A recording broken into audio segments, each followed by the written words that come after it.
Samud adalah nama suatu suku yang oleh sementara ahli sejarah dimasukkan bagian dari bangsa Arab, dan ada pula yang menggolongkan mereka ke dalam bangsa Yahudi. Mereka bertempat tinggal di suatu dataran bernama Al-Hijr, terletak antara Hijaz dan Syam, yang dahulunya termasuk jajahan dan dikuasai suku Ad, yang telah habis binasa disapu angin taufan, yang dikirim oleh Allah sebagai pembalasan atas pembangkangan dan pengingkaran mereka terhadap dakwah dan risalah Nabi Hud. Kemakmuran dan kemewahan hidup serta kekayaan alam yang dahulu dimiliki dan dinikmati oleh kaum Ad telah diwarisi oleh kaum Tsamud.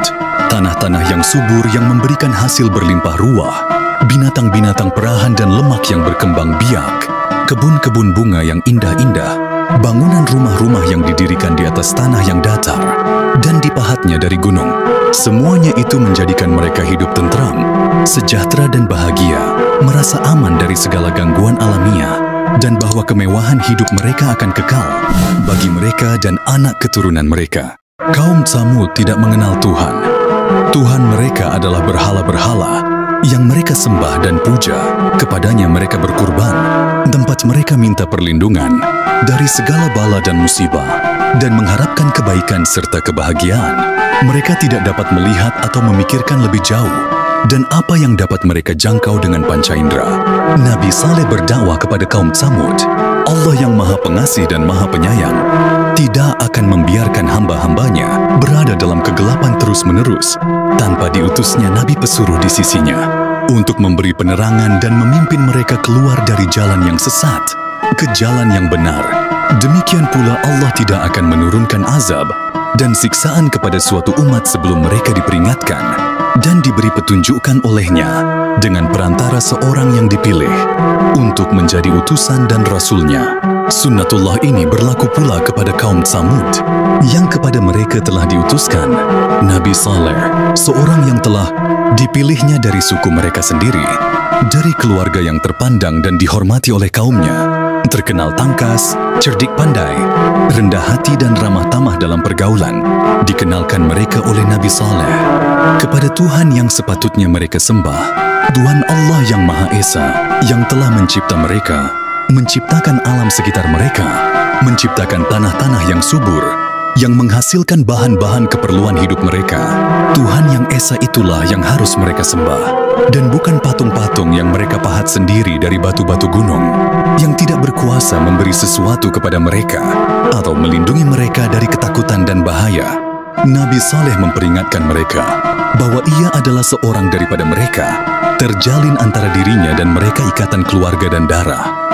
Mereka adalah kaumnya dan sanak keluarganya, dan dia adalah seketurunan dan sesuku dengan mereka. Ia mengharapkan kebaikan dan kebajikan bagi mereka, dan sesekali tidak akan menjerumuskan mereka ke dalam hal-hal yang akan membawa kerugian, kesengsaraan dan kebinasaan bagi mereka. Ia menerangkan kepada mereka bahwa ia adalah pesuruh dan utusan Allah, dan apa yang diajarkan dan didakwahkan kepada mereka adalah amanat Allah yang harus dia sampaikan kepada mereka untuk kebaikan mereka semasa hidup mereka dan sesudah mereka mati di akhirat kelak. Ia mengharapkan kaumnya mempertimbangkan dan memikirkan sungguh-sungguh apa yang ia serukan dan anjurkan, dan agar mereka segera meninggalkan persembahan kepada berhala-berhala itu dan percaya beriman kepada Allah. Allah Maha dekat kepada mereka, mendengarkan doa mereka, dan memberi ampun kepada yang salah bila dimintanya. Terperanjatlah kaum Saleh mendengar seruan dan dakwahnya yang bagi mereka merupakan hal yang baru, yang tidak diduga akan datang dari saudara atau anak mereka sendiri. Maka serentak ditolaklah ajakan Nabi Saleh itu seraya berkata mereka kepadanya, "Wahai Saleh, kami mengenalmu seorang yang pandai, tangkas dan cerdas. Fikiranmu tajam dan pendapat serta semua pertimbanganmu selalu tepat. Pada dirimu kami melihat tanda-tanda kebajikan dan sifat-sifat yang terpuji. Kami mengharapkan dari engkau sebetulnya untuk memimpin kami, menyelesaikan hal-hal yang rumit yang kami hadapi, memberi petunjuk dalam soal-soal yang gelap bagi kami, dan menjadi ikutan dan kepercayaan kami di kala kami menghadapi krisis dan kesusahan. Akan tetapi segala harapan itu menjadi meleset, dan kepercayaan kami kepadamu tergelincir hari ini dengan tingkah lakumu dan tindak tandukmu yang menyalahi adat istiadat. dan tata cara hidup kami, apakah yang Engkau serukan kepada kami? Engkau menghendaki agar kami meninggalkan persembahan kami dan nenek moyang kami, persembahan dan agama yang telah menjadi darah daging kami, menjadi sebahagian hidup kami sejak kami dilahirkan, dan tetap menjadi pegangan untuk selama-lamanya. Kami sesekali tidak akan meninggalkannya, karena seruan-Mu dan kami tidak akan mengikutimu yang sesat itu. Kami tidak mempercayai cakap-cakap kosong-Mu, bahkan meragukan kenabian-Mu. Kami tidak akan mendurhakai nenek moyang kami dengan meninggalkan persembahan mereka dan mengikuti jejak-Mu. Nabi Saleh memperingatkan mereka agar jangan menentangnya dan agar mengikuti ajakannya, beriman kepada Allah yang telah mengurniai mereka rezeki yang luas dan penghidupan yang sejahtera. Diceritakan kepada mereka kisah kaum-kaum yang mendapat siksa dan azab dari Allah karena menentang Rasul-Nya dan mendustakan risalahnya. Hal yang serupa itu dapat terjadi di atas mereka jika mereka tidak mau menerima dakwahnya dan mendengar nasihatnya yang diberikannya secara ikhlas dan jujur sebagai seorang anggota dari keluarga besar mereka dan yang tidak mengharapkan atau menuntut upah daripada mereka atas usahanya itu. Ia hanya menyampaikan amanat Allah yang ditugaskan kepadanya, dan Allah lah yang akan memberinya upah dan ganjaran untuk usahanya memberi pimpinan dan tuntutan kepada mereka. Sekelompok kecil dari kaum Tsamud yang kebanyakannya terdiri dari orang-orang yang kedudukan sosial lemah menerima dakwah Nabi Saleh dan beriman kepadanya, sedangkan sebagian yang terbesar terutamanya mereka yang tergolong orang-orang kaya dan berkedudukan tetap berkeras kepala dan menyombongkan diri, menolak ajakan Nabi Saleh dan mengingkari kenabiannya dan berkata kepadanya, "Wahai Saleh, kami kira bahwa engkau telah kerasukan syaitan dan terkena sihir. Engkau telah menjadi sinting dan menderita sakit gila. Akalmu sudah berubah dan fikiranmu sudah kacau, sehingga engkau dengan tidak sadar telah mengeluarkan kata-kata, ucapan yang tidak masuk akal, dan mungkin engkau sendiri tidak memahaminya. Engkau mengaku bahwa engkau telah diutuskan oleh Tuhanmu sebagai Nabi dan Rasul-Nya. Apakah kelebihanmu daripada kami semua, sehingga engkau dipilih menjadi Rasul? Padahal ada orang-orang di antara kami yang lebih patut dan lebih cakap untuk menjadi Nabi atau Rasul daripada engkau. Tujuanmu dengan bercakap kosong dan kata-katamu hanyalah untuk mengejar kedudukan dan ingin diangkat menjadi kepala dan pemimpin bagi kaummu. Jika engkau merasa bahwa engkau sehat badan dan sehat fikiran, dan mengaku bahwa engkau tidak mempunyai arah dan tujuan yang terselubung dalam dakwahmu itu, maka hentikanlah usahamu menyiarkan agama barumu dengan mencerca persembahan kami dan nenek moyangmu. Sendiri, kami tidak akan mengikuti jalanmu dan meninggalkan jalan yang telah ditempuh oleh orang-orang tua kami lebih dahulu." Nabi Saleh menjawab, "Aku telah berulang-ulang mengatakan kepadamu bahwa aku tidak mengharapkan sesuatu apapun daripadamu sebagai imbalan atas usahaku memberi tuntunan dan penerangan kepada kamu. Aku tidak mengharapkan upah atau mendambakan pangkat dan kedudukan bagi usahaku ini. Yang aku lakukan semata-mata atas perintah Allah, dan daripadanya kelak aku harapkan balasan dan ganjaran untuk itu. Dan bagaimana aku dapat mengikutimu dan menterlantarkan tugas dan amanat Tuhan kepadaku, padahal aku telah memperoleh bukti-bukti yang nyata atas kebenaran dakwahku. Janganlah sesekali kamu harapkan bahwa aku akan melanggar perintah Tuhanku dan melalaikan kewajibanku kepadanya, hanya semata-mata untuk melanjutkan persembahan nenek moyang kami yang batil itu. Siapakah yang akan melindungiku dari murka dan azab Tuhan jika aku berbuat demikian? Sesungguhnya kamu hanya akan merugikan dan membinasakan aku dengan seruanmu itu." Setelah gagal dan berhasil menghentikan usaha dakwah Nabi Saleh, dan dilihatnya ia bahkan makin giat menarik orang-orang mengikutinya dan berpihak kepadanya para pemimpin dan pemuka, kaum Tsamud berusaha hendak membendung arus dakwahnya yang makin lama makin mendapat perhatian, terutama dari kalangan bawahan menengah dalam masyarakat. Mereka menentang Nabi Saleh dan untuk membuktikan kebenaran kenabiannya dengan suatu bukti mukjizat dalam bentuk benda atau kejadian luar biasa yang berada di luar kekuasaan manusia. Allah memberi mukjizat kepada Nabi Saleh. Nabi Saleh sadar bahwa tantangan kaumnya yang menuntut bukti daripadanya berupa mukjizat itu adalah bertujuan hendak menghilangkan pengaruhnya dan mengikis habis kewibawaannya di mata kaumnya. terutama para pengikutnya bila ia gagal memenuhi tentangan dan tuntutan mereka. Nabi Saleh membalas tantangan mereka dengan menuntut janji dengan mereka. Bila ia berhasil mendatangkan mukjizat yang mereka minta, bahwa mereka akan meninggalkan agama dan persembahan mereka dan akan mengikuti Nabi Saleh dan beriman kepadanya, sesuai dengan permintaan dan petunjuk pemuka-pemuka kaum Samud. Berdoalah Nabi Saleh memohon kepada Allah agar memberinya suatu mukjizat untuk membuktikan kebenaran risalahnya dan sekaligus mematahkan perlawanan dan tantangan kaumnya yang masih berkeras kepala itu.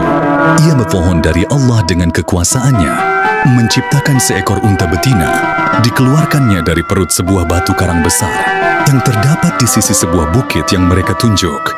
Maka sejurus kemudian dengan izin Allah yang Maha Kuasa lagi Maha Pencipta, terbelahlah batu karang yang ditunjuk itu, dan keluar dari perutnya seekor unta betina. Dengan menunjuk kepada binatang yang baru keluar dari perut batu besar itu, berkatalah Nabi Saleh kepada mereka, "Inilah dia unta Allah, janganlah kamu ganggu dan biarkanlah ia mencari makanannya sendiri di atas bumi Allah. Ia mempunyai giliran untuk mendapatkan air minum, dan kamu mempunyai giliran untuk mendapatkan minum bagimu dan bagi ternakmu. Dan ketahuilah bahwa Allah akan menurunkan azabnya bila kamu sampai mengganggu binatang ini." Kemudian berkeliaranlah unta di ladang-ladang, memakan rumput sesuka hatinya tanpa mendapat gangguan. Dan ketika giliran minumnya tiba, pergilah unta itu ke sebuah perigi yang diberi nama perigi unta dan minumlah sepuas hatinya. Dan pada hari-hari giliran unta Nabi Saleh itu datang minum, tiada seekor binatang lain berani menghampirinya, hal mana menimbulkan rasa tidak senang pada pemilik-pemilik binatang itu, yang makin hari makin merasakan bahwa adanya unta Nabi Saleh di tengah-tengah mereka itu merupakan gangguan laksana duri yang melintang di dalam kerongkong. Dengan berhasilnya Nabi Saleh mendatangkan mukjizat yang mereka tuntut, gagallah para pemuka kaum Samud dalam usahanya untuk menjatuhkan kehormatan dan menghilangkan pengaruh Nabi Saleh. Bahkan sebaliknya telah menambah tebal kepercayaan para pengikutnya dan menghilang banyak keraguan dari kaumnya. Maka dihasutlah oleh mereka pemilik-pemilik ternakan yang merasa jengkel dan tidak senang dengan adanya unta Nabi Saleh yang merajalela di ladang dan kebun-kebun mereka, serta ditakuti oleh binatang-binatang peliharaannya. Unta Nabi Saleh dibunuh. Persekongkolan diadakan oleh orang-orang dari kaum Samud untuk mengatur rancangan pembunuhan unta Nabi Saleh, dan selagi orang masih dibayangi oleh rasa takut dari azab yang diancam oleh Nabi Saleh bila untanya diganggu, di samping adanya dorongan keinginan yang kuat untuk melenyapkan binatang itu dari atas bumi mereka, muncullah tiba-tiba seorang janda bangsawan yang kaya raya, menawarkan akan menyerahkan dirinya kepada siapa yang dapat membunuh unta Saleh. Di samping janda itu ada seorang wanita lain yang mempunyai beberapa putri cantik-cantik, menawarkan akan menghadiahkan salah seorang dari putri-putrinya kepada orang yang berhasil membunuh unta itu. Dua macam hadiah yang menggiurkan dari kedua wanita itu.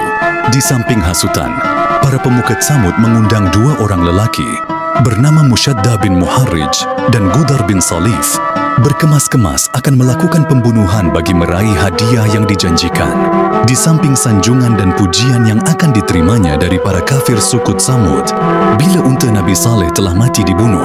Dengan bantuan 7 orang lelaki lagi, bersembunyilah kumpulan itu di suatu tempat di mana biasanya dilalui oleh unta dalam perjalanannya ke perigi, tempat ianya minum. Dan begitu unta-unta yang tidak berdosa itu berjalan, segeralah dipanah betisnya oleh Musaddah, yang disusul oleh Gudar dengan menikamkan pedangnya di perutnya.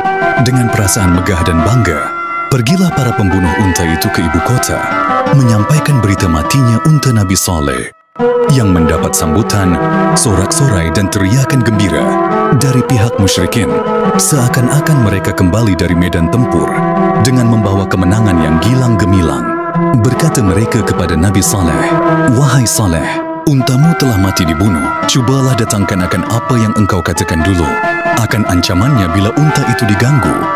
Jika engkau betul-betul termasuk orang-orang yang terlalu benar dalam kata-katanya."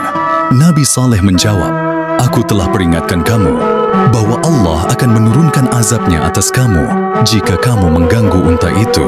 Maka dengan terbunuhnya unta itu, maka tunggulah engkau akan tibanya masa azab yang Allah Ta'ala janjikan dan telah aku sampaikan kepada kamu. Kamu telah menentang Allah dan terimalah kelak akibat tantanganmu kepadanya. Janji Allah tidak akan meleset. Kamu boleh bersukaria dan bersenang-senang selama 3 hari ini. Kemudian terimalah ganjaranmu yang setimpal pada hari keempat. Demikianlah kehendak Allah dan takdirnya yang tidak dapat ditunda atau dihalang.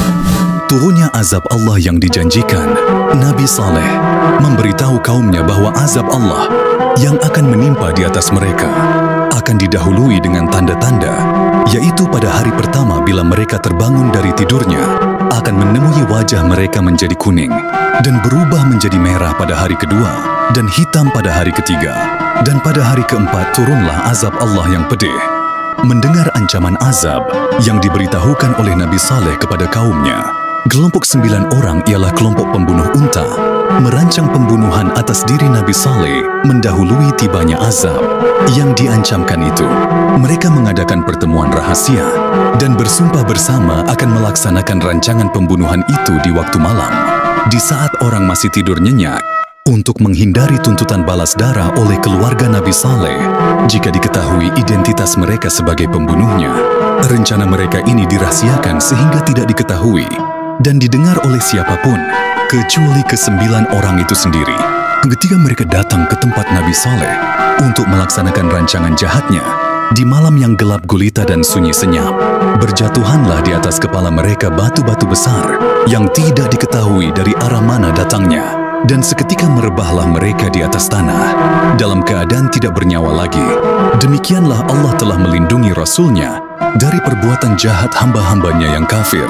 1 hari sebelum hari turunnya azab yang telah ditentukan itu, dengan izin Allah berangkatlah Nabi Saleh bersama para mukminin pengikutnya menuju Ramlah, sebuah tempat di Palestina. Meninggalkan Hijr dan penghuninya, kaum Tsamud habis binasa ditimpa halilintar yang dahsyat, beriringan dengan gempa bumi yang mengerikan. Pelajaran dari kisah Nabi Saleh, pengajaran yang menonjol yang dapat dipetik dari kisah Nabi Saleh ini ialah bahwa dosa dan perbuatan mungkar yang dilakukan oleh sekelompok kecil warga masyarakat dapat berakibat negatif yang membinasakan masyarakat itu seluruhnya. Lihatlah betapa kaum Tsamud menjadi binasa, hancur dan bahkan tersapu bersih dari atas bumi karena dosa dan pelanggaran perintah Allah yang dilakukan oleh beberapa gelintir orang pembunuh unta Nabi Saleh. Disinilah letaknya hikmah perintah Allah agar kita melakukan amar ma'ruf nahi mungkar, karena dengan melakukan tugas amar ma'ruf nahi mungkar yang menjadi fardu kifayah itu, setidak-tidaknya kalau tidak berhasil mencegah kemungkaran yang terjadi di dalam masyarakat kita dan telah membebaskan diri dari dosa menyetujui atau merestui perbuatan mungkar itu. Yang suka kisah ini, jangan lupa subscribe. Semoga Allah mempermudah segala urusannya.